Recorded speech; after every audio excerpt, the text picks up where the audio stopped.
Hello, everybody, and welcome to the Dads on the Rocks podcast. I'm your host, Freddy Maas. Thank you all so much for joining me on this episode, the second episode of this new year. I hope you're all not still writing 2021. That year is behind us. Hopefully, at this point, 2022 is not as terrible as the past 2 years. Again, we're doing something a little bit different. As with the last episode, it's going to be more so of two people over a drink talking about life, parenthood, and everything in between. My guest today is a guy that I've known. I honestly cannot remember how we became friends. I think I have an idea, but it's been so long that we've been friends and very, very good friends, best friends. I just don't remember how our origin story began. But either way, tonight, my guest is one of my very best friends in the whole wide world, Mr. Jonathan Rubenstein. Jonathan, say hi to everybody. Hello, world. Hope everyone's had a wonderful start to this new year. Tonight, as always, we begin with a drink and a toast. I am having the leftovers from the last episode, which is another Funky Buddha Void Shaker. It was very good, and I saved another one for tonight's show. Jonathan, why don't you tell everybody a little bit about yourself and what you are drinking tonight? I'm enjoying a nice glass of Jameson Black Barrel. I was introduced this by our Lord, Sir Terrell. Sir Terrell. So, cheers to Terrell on that one. Cheers to Terrell, and cheers to you, and cheers to everybody out there listening. Hope you're drinking, not driving and drinking, but drinking. John, so that everybody can get to know you a little bit better, why don't you tell them about you? How obviously they know your name, but how old you are, what you do for a living, if you're married, your kids, and all that kind of stuff. Whatever you're willing to let people know about you. I'm an open book. So I am 33 years old. I'm married to my wife, Amy, of just over 5 years now. Celebrated our anniversary back in November. We have a soon-to-be 3-year-old Jacob, and really, it's been an exciting evolution just to see as time has grown, and I should say as time has gone on, and Jacob has grown. I work in the IT operations field, and obviously with everything going on with the pandemic. I've been working at home for just shy of the last 2 years. So to be able to spend just about every single day and see Jacob every single day, it's definitely very rewarding, to say the least. Now, I went back to the office. We did quarantine, working for a police department. We did quarantine working from home for, I don't know, three months or so. And then we went back part-time and then full-time. We've been full-time, for quite a while now. So I've forgotten what it's like to work at home. Do you feel like you kind of miss going into the office? I mean, not including like the commute or wasting gas or anything like that. Do you miss having that alone time to where you can dedicate to work and being around like other adults? Or do you find it refreshing that you're always able to be home and be around him? You're obviously working and you're not like doing daddy stuff also, but like I personally love going to the office because I like interacting with the people that I we'll get to that in a minute. But I love going to the office to, I love my kids as much as anybody does, but it's nice to be away so that I can miss them and get work done. Yeah, there are some pros and cons to it. As you started off on the topic, definitely the commute. Not being able to, or I should say, not having to sit in a car for an hour or two and an hour from work, even though I'm only going 15 miles. That's one thing. I mean, yes, to be able to interact in person with colleagues that I work closely with, definitely not the same to just be continuously just living specifically through either Zoom or Teams, various meetings and whatnot. But it's also nice because it does give me the ability to, if I want to just step away from the computer, I can just go see what Amy and Jacob are doing while they're at home. Or, for example, if I was at the office, I would have to step away from my desk and just call and just simply ask the questions. But I mean, there's pluses and minuses of everything, and you just take it one day at a time and play things as they come. If you were offered to go back into the office next week, would you go back to working? I mean, if you had the choice, would you go back to working in the office part-time or full-time, or say, nope, I'm good staying at home? I'd like to be able to stay at home. It's actually funny you say that because we've at my organization, they've pushed it back several times as to when we were supposed to return to the office. They actually had January 4th as our return to office, and now they've pushed it back again to February, just with everything that's currently going on with Mhm. the new variant. Yeah. Um, but I mean, I guess to say the least, it's very beneficial because our organization has really changed their outlook on working in the office and being remote because of the pandemic. So I think it was like 98% of the entire organization was going to be on some sort of like hybrid structure. So that way Yeah. we'd actually only be in the office 1 or 2 days a week. Mhm. So, I mean, it's still nice that we'll be able to have that interaction. Obviously, if any days you do want to go into the office, you can, but Right. there's no like true requirement or force that's saying you have to be in the office, you have to be in the office, you have to be in the office. Yeah. Because I know that whenever you go out somewhere to eat or any kind of service, anything like that, and it's I can't think of many others, but like if you go out to a restaurant or to fast food joint or whatever, they're significantly understaffed, and because people just don't want to work right now, they're not paying wages. Things are a lot of things that go into that, but they just can't staff a lot of the positions.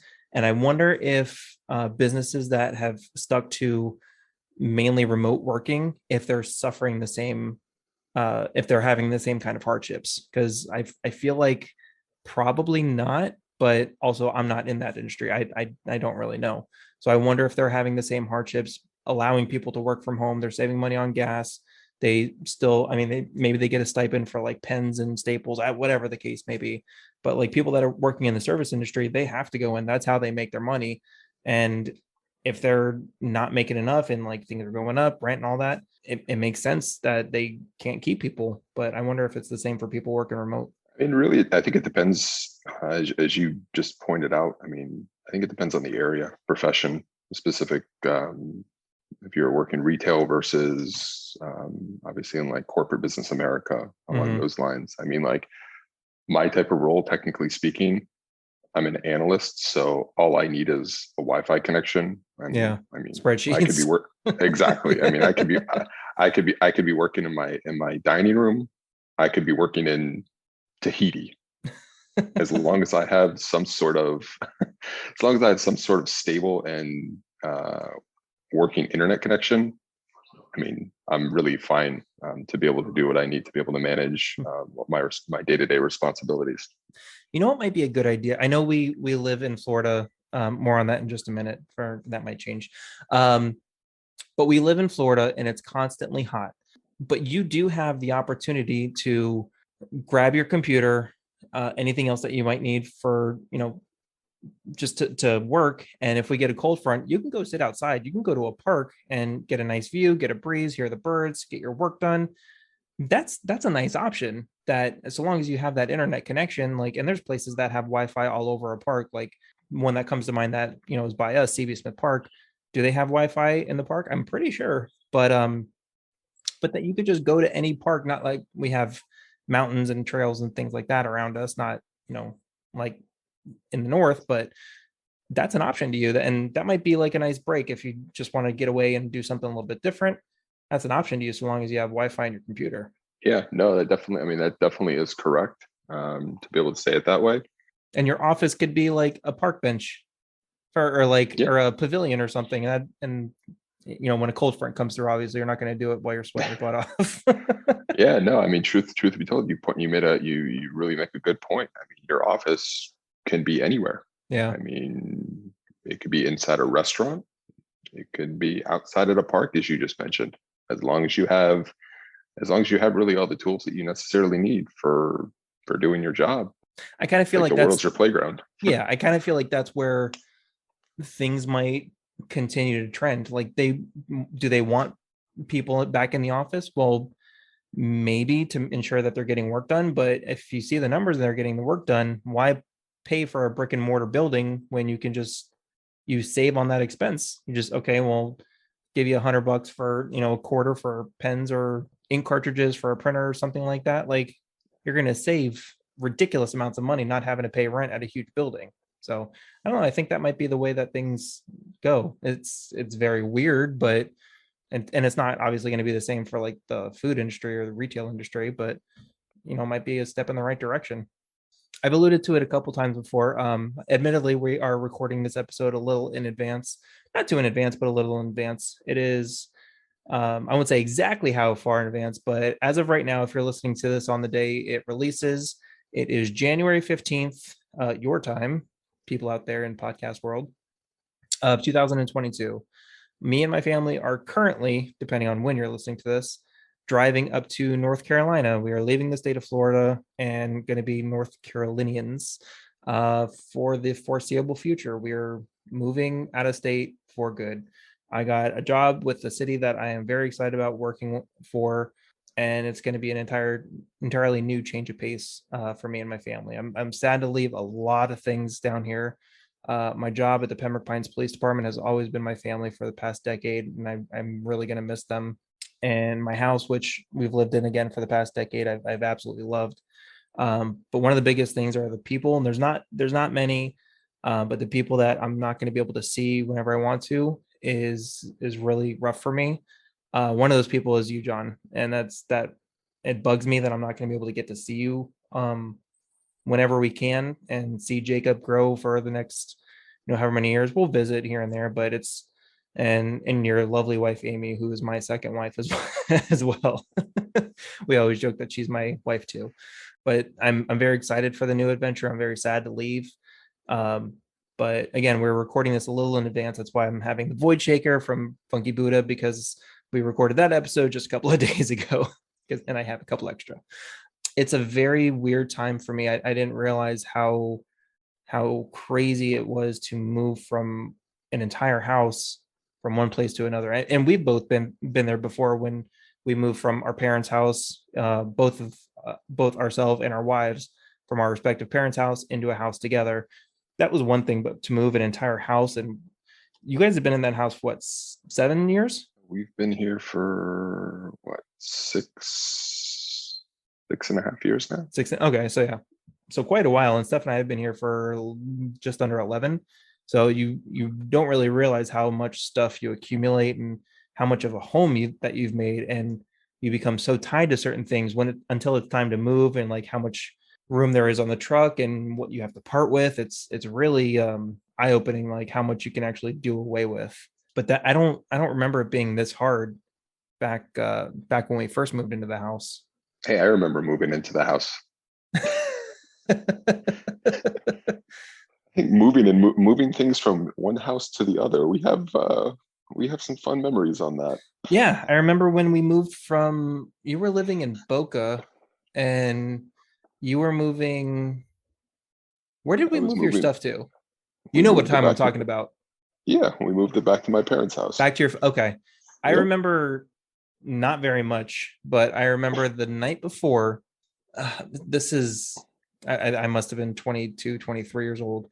And I was just starting to court Steph. So this was going back 2000, early 2009, I think. And I was at her house, her apartment rather, where she was with Arian and his girlfriend at the time. And when it came time to leave, I did not drive. But when it came time to leave, I put on my black shoes and I left. And then the next morning, I put them on and I was helping John move. And I'm like, my feet feel weird. And I had left the party with somebody else's black shoes, and they were actually Arians. I was wondering why they felt so uncomfortable, and it's because they were 2 sizes too small. So that was fun doing an entire move with 2 size too small shoes. Thanks, Arian. Thanks, alcohol. Thank you for picking up the phone when I called you that morning, though. Oh, I barely did. I knew that I had to do it, and I was not in great shape. I did it though, and you bought me Subway. I remember that. That helps. What was worse, that sandwich or wearing Aryan shoes? Wearing the shoes, because that went on all day. This the Subway just came in and I regretted it, and then I just dealt with it. But the shoes just lasted all day. Also, the confusion. I'm like, what the hell is with my shoes? And then it took me several hours to realize that they were not my shoes.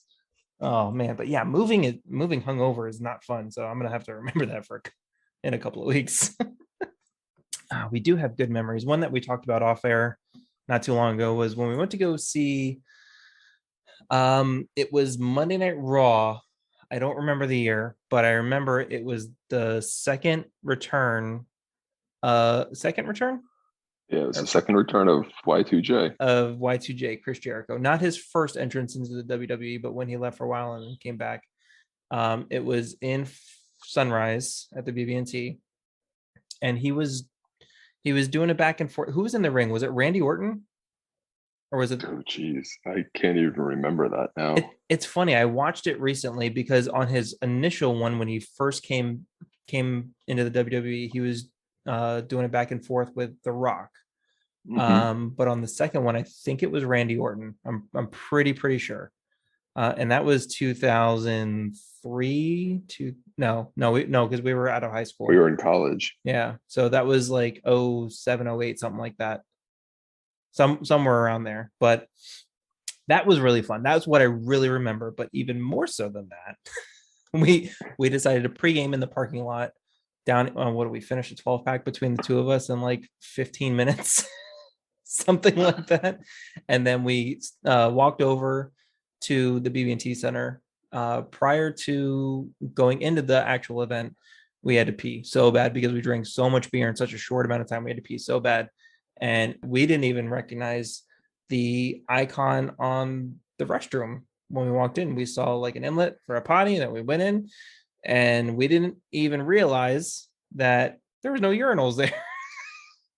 It hadn't been that far into it that it was taking effect, but we just had to pee so bad we went into the women's restroom.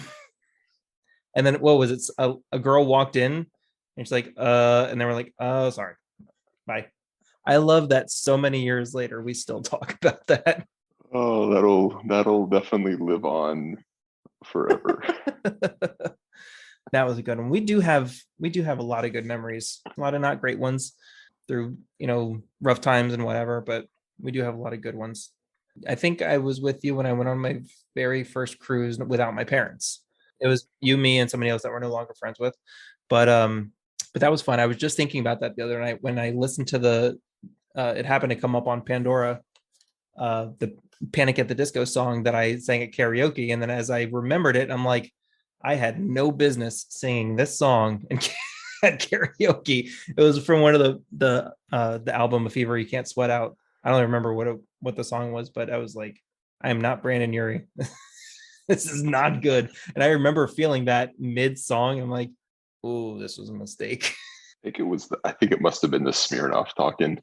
Oh, geez. Is that what we were drinking back then? I think that's what we brought on board. Well, yeah, oh God, that's right. We were drinking like cranberry and vodka because we were so young. We didn't know anything about alcohol, but we had to bring liquor onto the ship. You couldn't bring beer, and we put it in suntan lotion bottles and water bottles. This is, oh God, that was like That was 2007, 2008. Yep. Yeah. Jesus. What a terrible time to be a human. Early 20s. You make so many bad decisions. All right, so this is a parenting podcast. We have to move into some kind of parenting topic, I imagine. As you mentioned, you have a son, Jacob. He is going to be 3 in just over a month. I always remember his birthday because you said it's exactly a month after Christmas, and I never forgot that. So Jacob will be 3 on January 25th. January 25th. That is correct. As luck would have it, I was just looking at pictures of Allie turning 3, and on Facebook as I was doing something, all the pictures around her turning 3, and what a fun time that was. She was still kind of not babyish, but toddlerish, and not really all there yet, not having conversations and things like that yet, but just how cute her pictures were at that time. So like you guys are coming into a time, and I don't know what if it's any different with boys, but you guys are coming into a time that's really fun, and his growth and speech and his interactions are going to exponentially grow in the next 6 months. It's like a whole new kid. I assure you, this next half year is going to be a lot of fun for you.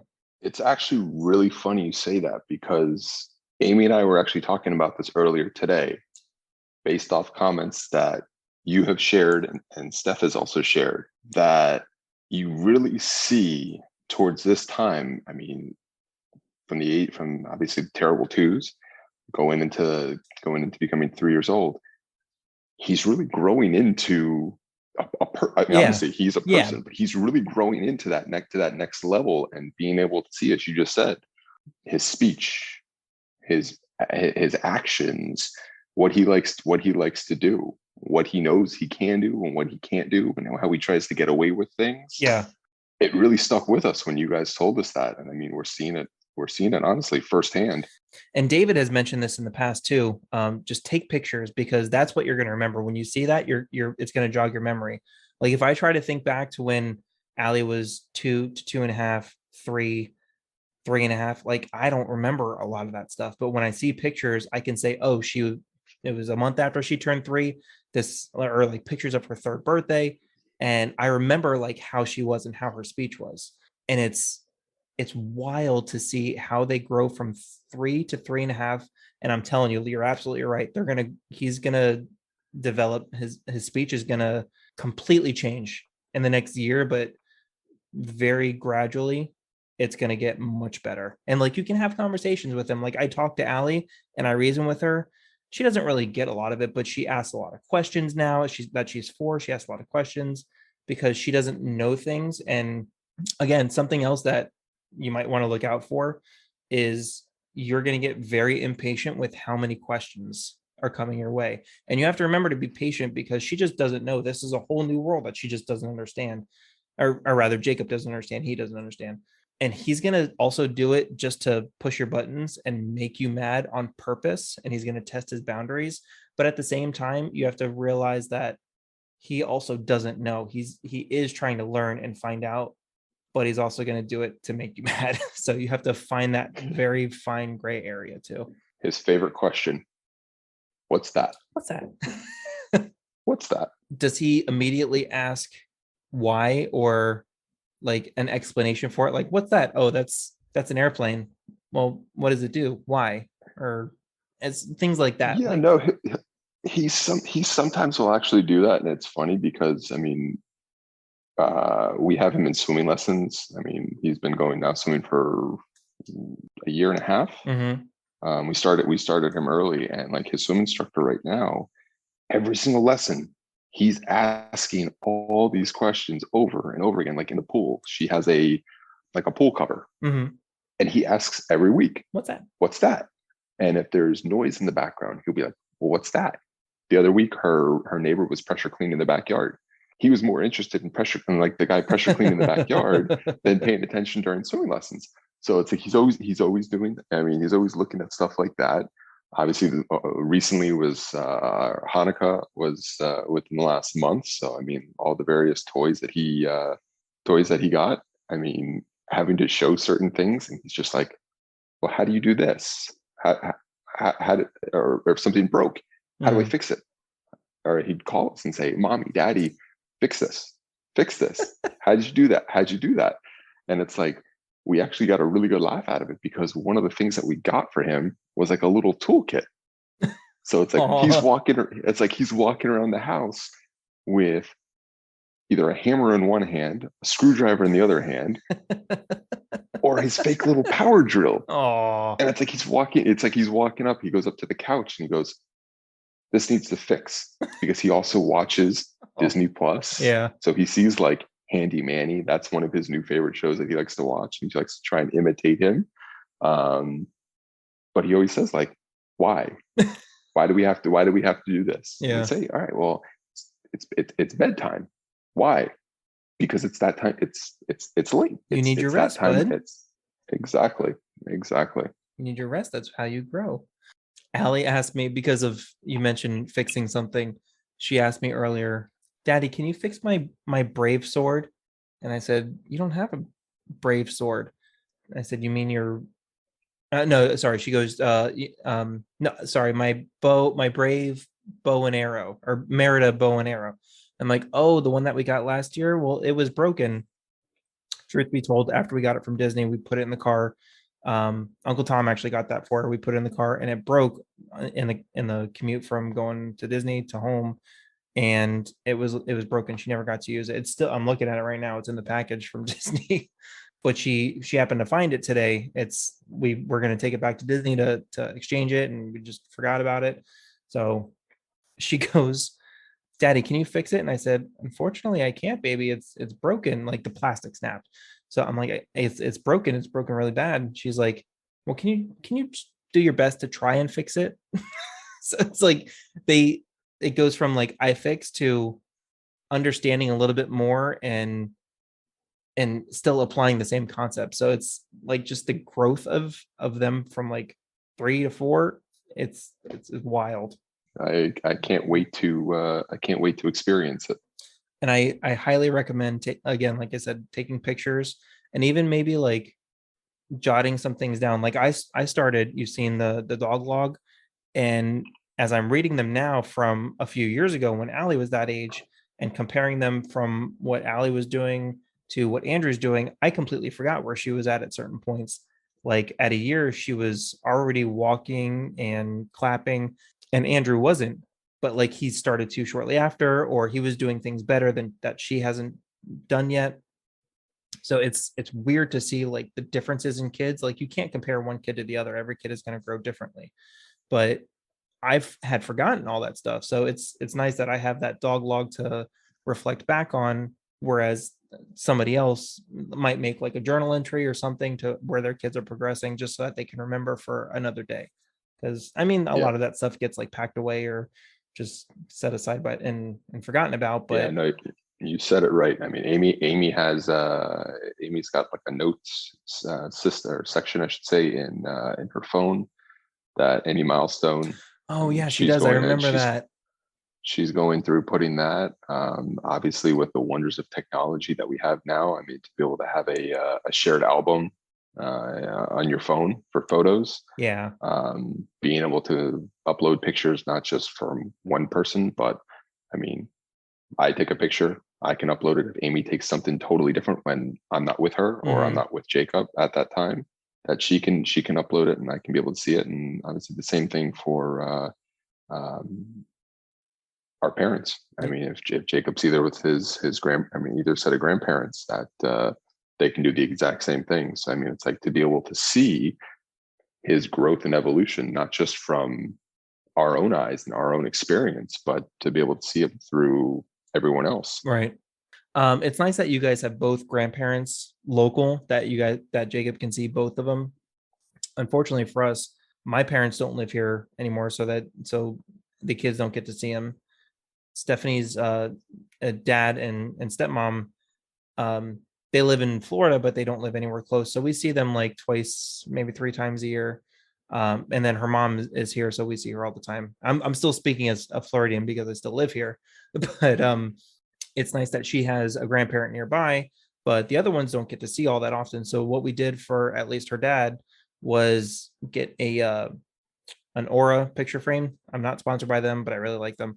An Aura picture frame. So when you have pictures on your phone, basically you just throw them to the picture frame and they can see the progression as you take them, and you get to pick and choose. Like you don't want to pick the crying ones, but maybe you should because it reminds them, oh yeah, babies cry. But it's nice that they can see the growth even though they're not nearby.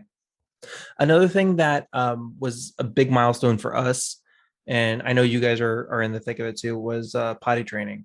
Something that we haven't really touched on here yet, but I remember when Allie turned 2 is when we started to potty train her, and it was the worst 4 days. It was bad 4 days. We've had worse when she was sick, but it was a really bad 4 days because it was just constant accidents and just pee on the floor and clean it up and then pee on the floor and clean it up. And she obviously just wasn't ready. She was not ready to start. We thought that she might be, but she clearly wasn't. Fast forward 5, 6 months, we had a vacation planned and there was like a COVID scare and we did not go. So we said, hey, we're both off for a few days. Let's do the potty training thing again. And she picked it up like that. Couple of accidents, but not really so bad. But for her, it was a little bit different because she sits down on the potty as opposed to boys who can stand up. I don't know what to expect when I have to do that with Andrew. He's only one. I got a lot of time in between now and then to learn things. I know I've heard the Cheerio method where you throw a Cheerio in and you have them try and aim towards that. But what has it been like potty training a boy, and how's it going, and where are you guys at with that? So Jacob has now started potty training, and I believe it was October 23rd. And you got up that morning and you said, "You want to know something? It's time. Let's see." So I mean, as clear as day, when we've either been at your house or when you guys came up here, right when Ali was in the midst of potty training, it was every 15, 20, 25 minutes. Quickly, let's go sit on the potty. Let's go sit on the potty, just to get them adjusted and acclimated to that. Yeah. And I think he was just more excited that he was wearing big boy undies or Oh, underwear in this case, instead of just being in continually being in a diaper. yeah. Um, I think, and obviously, I'm going to say, knock on wood, he's had such a smooth transition Oh, nice. within the last 2 months. I mean, I can probably say we can count on one hand the number of accidents that he had. Oh, that's good. And I mean, it's just unbelievable. I mean, I give Amy all the credit in the world for being able to do that and the dedication and everything. I mean, she had him for the week. Obviously, I had him on the weekends Yeah. when she was working and whatnot. But to be able to just stick to a schedule, I mean, like anything else, every 30 minutes, if he had something to drink, quickly we go right to the potty. And I mean, we tried starting him, as you mentioned with Ali. We tried starting him back in, when was it? I think it was like April of 2021. So it And was like, like two, not quite 2.5, but a little bit before that. just yeah, exactly. And he went one or two times sitting on his potty. Like we bought like a little Toy Story potty and everything. Right. And he just got so excited that he did that. But we just felt like at that point wasn't ready, and we didn't want to force it. But he was just I mean, he's just so excited to say that he's either wearing big boy undies or he's potty trained. I Yeah. mean, if you recall, when we came over to your house for the pumpkin carving, Yes. first thing out of his mouth when he walked in, it wasn't hi, it was, "I'm wearing big boy undies. I'm I potty training." remember. That was so so it's like we cute. so it's like we walked in thinking it was just going to be like you, Steph, and the kids, and then we see like your neighbors are there. We're like, "Oh, wonderful!" But we could be anywhere, and people will say like, "Oh, you're so cute. Like, what's your name?" And he won't even say his name. Sometimes he'll just say, "I'm potty training. I go pee pee or I go poo poo on the potty and everything." And it's just it's so cute to see him say that and everything. I don't remember. I think it was Amy's parents. I think it was Amy's mom actually that picked up a book, and it's a potty training book, and it goes by the same theme song as bingo. So it's like, no more potty, just or no more diapers just for me because I go in the potty, potty, Potty. Yeah. and it just goes through like all these different verses and whatnot. And we could just start singing it to him, and he'll just start going around and just singing the next verse or spelling potty out and everything. And it's like, it's adorable to see like how something like of a milestone to that extent, how memorable it really is. And I mean, now as I said, it's been a little over 2 months, and now it's to the point where he'll say, "Mommy, Daddy, I have to go potty, or I have to go pee pee or whatever." And we'll say, "Okay, let's go." And he'll say, "No, I want to go myself." Oh, that's good. And he'll walk to his bathroom. We have a little stool in there. He'll pick the stool up. If it's by the sink, he'll put it in front of the toilet, and he'll go. Oh, that's awesome. And then he'll flush the toilet. He'll flush the toilet, or the potty as he calls it. And he just comes out and goes, "I did it. I did it." And he's so excited. Oh, that's awesome.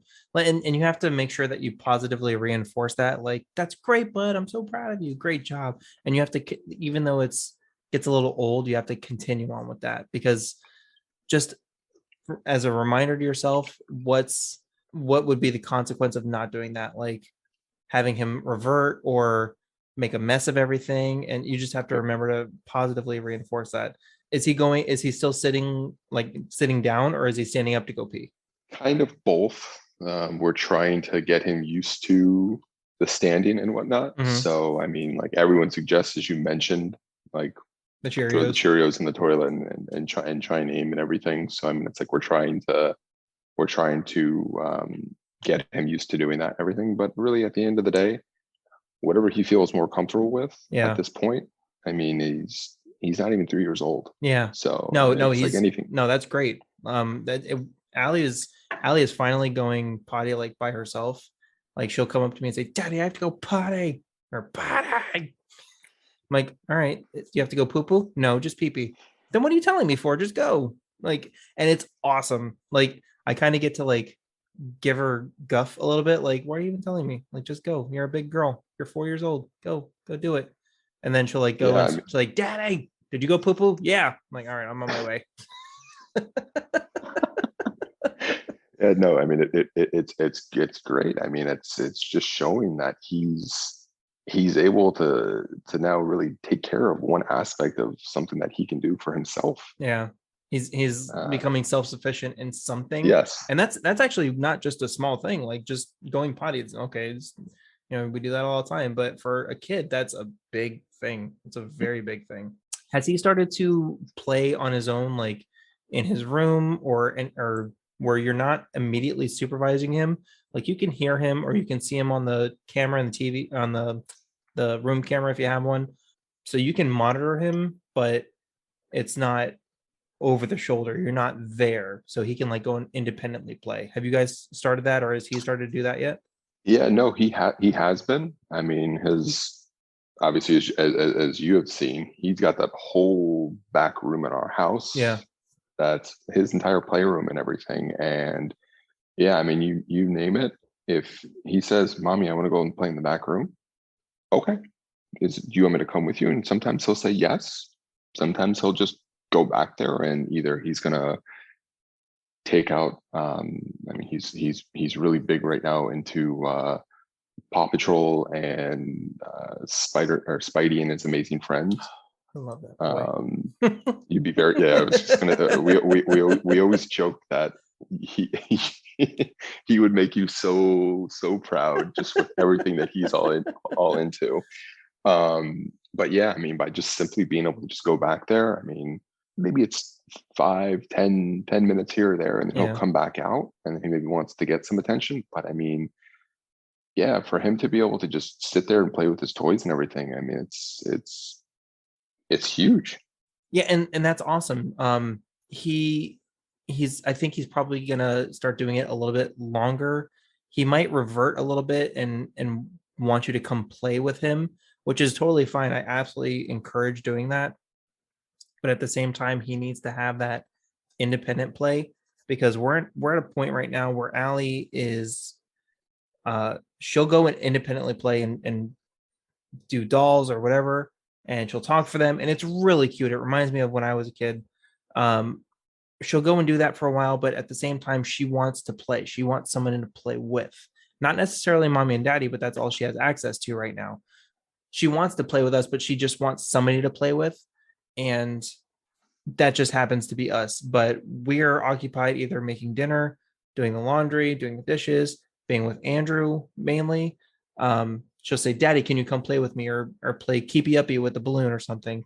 And try to as best as you can, but you also have to make sure that the baby is, being watched after.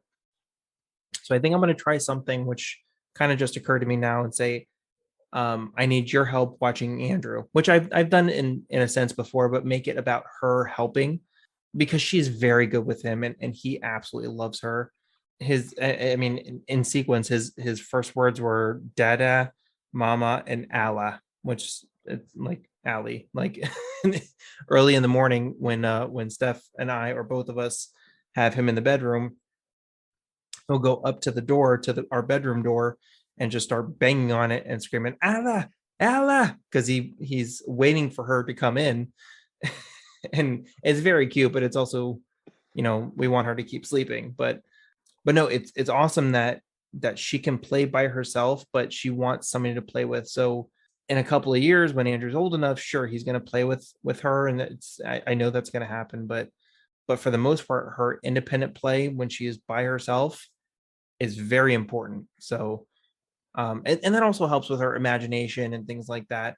And I hear the things that she says sometimes, and I hear what I've said or what Steph has said, mainly me because I'm the enforcer, because I've got the strong will to be the strict one. And she will go and play with her toys like, oh, I did this bad. And then like another toy will go and like punish the other one or something like that. Say, you go to your room or whatever like that. So it reminds me that she's always listening. She's a little sponge. Have you found that? Has Jacob done anything like that? Like mimicking what you guys do or what he's seen on TV or anything like that? I'd have to say yes. I mean, every morning, as I just mentioned before, with one of the shows that he's watching, whether it's Paw Patrol or it's Spidey and His Amazing Friends, like he'll pick up on the characters' names and he'll just start saying them, and we'll look at each other and we're like, "Who is he talking about?" Yeah. That's like up until 2 days ago, he was saying Tracy, and I'm like, Mm-hmm. "Who's Tracy? Where is he getting this from?" And we looked it up online to see like who's Tracy from Spidey and His Amazing Friends, and it's like the little spider. Oh, So I mean, yes, I mean, their minds are sponges. yeah. If they hear things, um, they'll say it, and I mean, it's used as like the saying is, kids say the darndest things. Mm-hmm. Um, I mean, like he was baking something with he made a cake with my mom, what, a month ago, give or take, and it was a pistachio cake. And all of a sudden, out of the blue, one day, he was just like, "I want pistachio," Hmm. and I'm like, where did that come from? So it's, yeah, I mean, you just name it. I mean, they obviously they sense off your emotions. They can see, like, obviously certain words. If you say things, they'll be able to understand, or he'll ask questions like, why? Yeah. I mean, I mean, for if we go outside, it's like he'll say airplane as he looks up, and then there'll be times that it's actually a helicopter, and we'll say, "No, Jacob, it's a helicopter." He goes, "No, it's an airplane." And he has a toy helicopter. He's got a toy airplane. So it's like we're able to show like this is the difference between the two. Yeah. And it's like to be able to show like one thing compared to the next. To him, it's just something flying in the sky. Exactly. It's not a bird or it's not an animal or something flying in the sky. It's some kind of machine. So I remember that too. Allie went through the same thing, and I so long as you just keep specifying one between the other, they'll learn the difference between the two. And Allie, I don't even think had like a airplane or helicopter, like actual toy that she could play with. She has something that she can ride on, but it's kind of like an airplane slash helicopter. So, but like so long as you continue on with it and like keep pointing things out, he'll eventually get it. Yeah, when you say like kids say the darndest things, like he's just saying words out of nowhere that you guys haven't heard, but like he heard with grandma. But eventually it'll get to be to where she's getting her own to where the kid, sorry, I keep saying her because I'm a valley, but where the child will get their own, they'll hear things and they'll put that into the context of the situation. So when, for example, she must have heard this somewhere, I don't know, but Andrew was getting into something and I was at my wits' end, and she just looked at me and she puts her hands on her hips and she shakes her head. She goes, what a day, huh? And then she kept on with that because I laughed so hard. It didn't matter how frustrated I was or just out of my element and upset and everything. But she goes, what a day. And I lose my mind laughing. That had made my, I don't even remember what day it was, but I remembered just her facial expression and just just the sense of connection that she was trying to make, and it made me laugh so hard, and then that made her laugh, So she kept saying it, and she still says it like, "What a day, huh?" And it makes my day every time. And now I play with her. I'm like, "Yeah, it's a day, huh, babe?"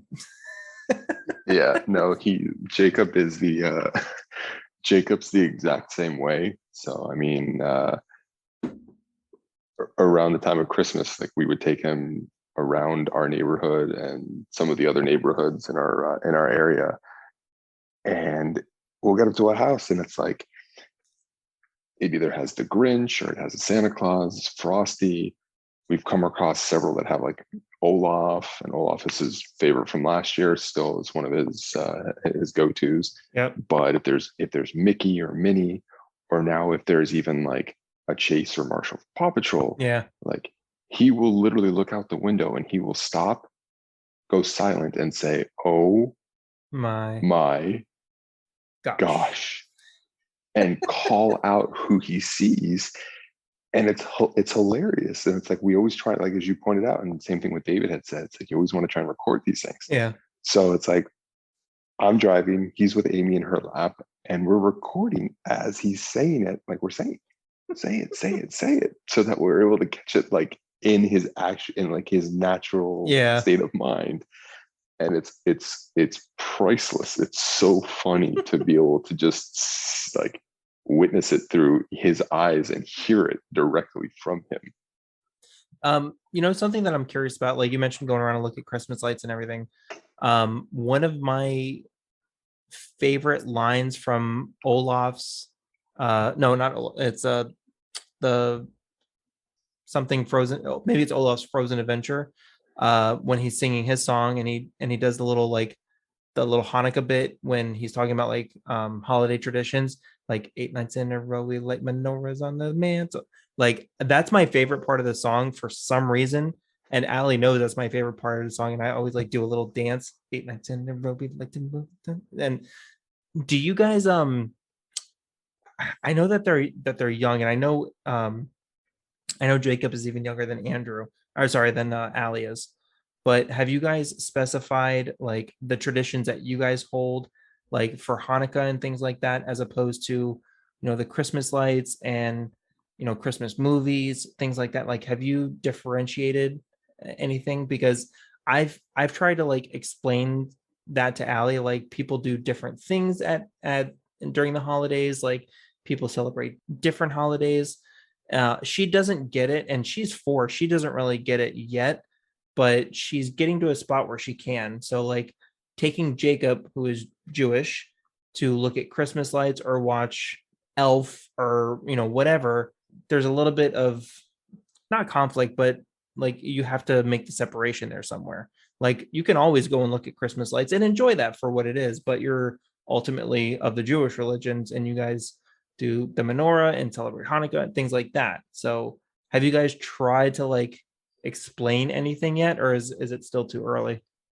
I think it's kind of still too early. I mean, obviously, like you have different songs and whatnot on YouTube. You could just literally just search for Hanukkah children's songs, and you could find whichever you could possibly imagine. Yeah. Um, so I mean, to be able to play like songs like that. I mean, just within this sheet. I mean, within the last month or so. I mean, like you hear dreidel, dreidel, dreidel. I made you Mhm. out of clay, and it's like we ask him to sing the dreidel song, and he'll start singing it. Oh, So I mean, he'll start doing that, but then it's like anything else.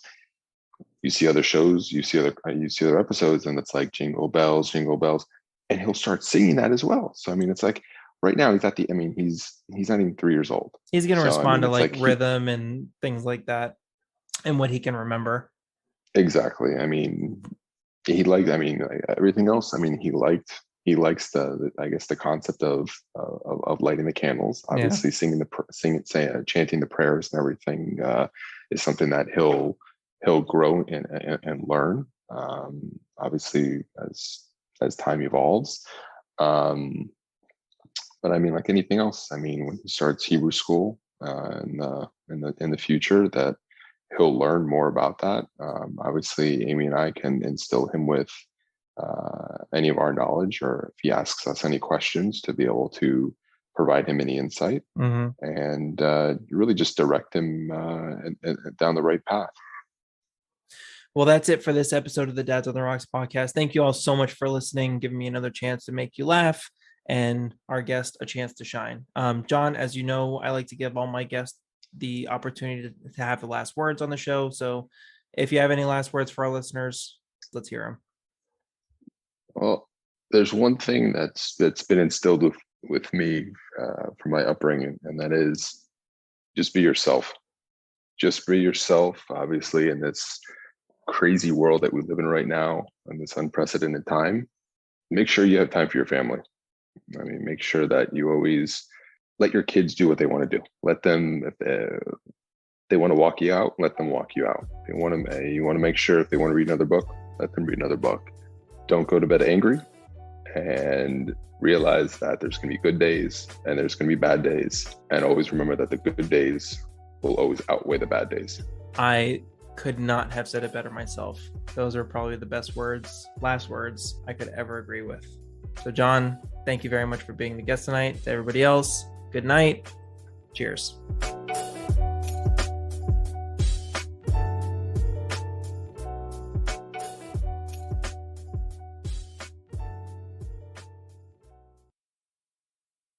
Good night, Daddy. Good night, baby.